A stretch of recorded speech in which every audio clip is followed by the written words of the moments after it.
সুপ্রভাত বন্ধুরা, সকলে কেমন আছো? আশা করি সকলে ভালো আছো ঠাকুরের দয়াতে। আর এই দেখো, আমরাও ভালো আছি তোমাদের আশীর্বাদ আর ভালোবাসায়। আর দেখো, সকাল সকাল ঘরটা মুছে নিচ্ছি। ঘরটা মুছে নিয়ে চান করে একদম পুজো করে নেবো। ফুল তোলা হয়ে গেছে, ফুল তোলাটা দেখাতে পারিনি তাড়াহুড়োর মধ্যে। আজকে যাব মন্দিরে। আজকে তোমাদের সঙ্গে যতটা পারি শেয়ার করব। এই দেখো, তাড়াতাড়ি করে চান টান করে এলাম, মানে ঘরটা মুছে দিয়ে চান করে এসে তারপরে দেখো পুজো করে নিলাম। তাড়াহুড়ো করে পুজো করছি। এই দেখো, নকুলদানা দিইনি, তার আগেই মানে ফটো তোলা হয়ে গেল, এত মাথা খারাপ হয়ে গেছে। আর দেখো রেডি হয়ে নিয়েছি। দাদাভাইকে সেদ্ধ ভাত করে দিয়েছি, মাখন দিয়ে খেয়ে নিয়েছে দাদাভাই। আর ডাল ফাল করতে বারণ করলো, করিনি। আর এই দেখো বেরিয়ে পড়লাম।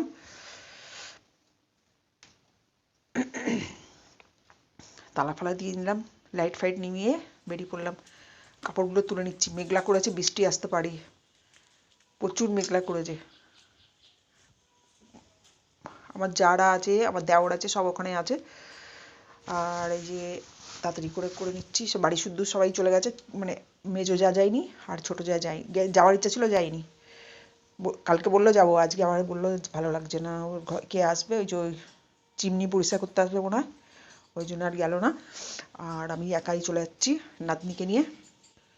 আর এই দেখো তাড়াতাড়ি করে যাচ্ছি, বৃষ্টি এসে গেলে মুশকিল। ছাতা নেওয়ার ইচ্ছে ছিল, নিয়ে নিই। বন্ধুরা, এই যে এই ঠাকুরের ভোগ খেতে কার কার ভালো লাগে বলবে। আমার তো ভীষণ ভালো লাগে। আর আমার এত টেস্ট লাগে না, মানে মনে হয় যেন প্রতিদিন পেলে প্রতিদিনই ভালো। আর এই যে এইগুলো, চলো বন্ধুরা দেখতে থাকো। এই যে লাইন পড়েছে, বিশাল বড় লাইন।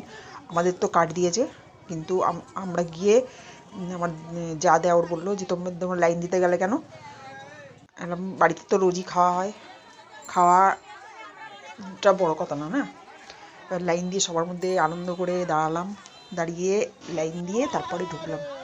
সবাই কষ্ট করছে ঠাকুর প্রসাদ খাওয়ার জন্য, আমরাও কি আছে, এই যে সব দাঁড়িয়ে আছে, আর আমরা বসে পড়বো, গিয়ে খেয়ে নেবো। দিয়ে এবার বসে পড়েছি। এই যে